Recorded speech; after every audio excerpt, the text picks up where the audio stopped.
So. Let's head to this red beauty right here, which is the pride of the collection. This is my pride, okay. and the 914.6 is, but I look to have different driving experiences. And if you look at all of these cars, each one is a completely different experience than the other. They make different sounds, they feel different, they're different weights, they're different power plants. There's such a difference in the way all of them drive. And this is a 993 Carrera RS.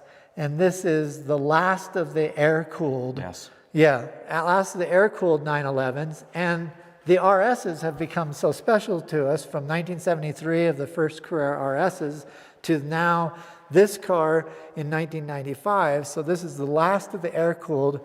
And when you think about it, it's also the last of the small 911s.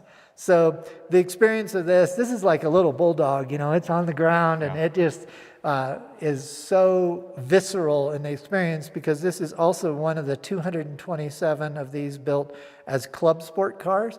So there's no interior in here, full roll cage. It was built for track use and it really does make it special. You said on the ground or near the ground as a bulldog. You can't get closer to the ground than this one. Yeah, that's you don't see these very often. This is a Porsche 212, which is actually a sit ski. It has the skis inside it that you put on your feet in here, that you would put these on your feet and go down the mountainside in this. And this was designed to all fold up into this blue box so it would fit behind the seat in a 911. And you could carry it with you, and then once you got to the ski slopes, you could get on it and ride it down. So that's one of the rare ones, and it's also air-cooled. So when you get 3 feet of snow outside, you take this thing out and you get down the hill. I've ridden it around here. Before we get back to this interview, I want to say that this episode is brought to you by Connected by Reynolds & Reynolds. If you want to hear great conversations and Greg Ulan going deep with guests on everything from used car acquisitions to finding your niche and selling to it, I recommend adding Connected to your podcast rotation. Now let's get back to my interview. Let's look at some of the work that you've done through the years. Sure. Because I think this is actually a really special part of the garage in addition to the vehicles that are here. So I want to go over to Porsche advertising. That's a good drawer.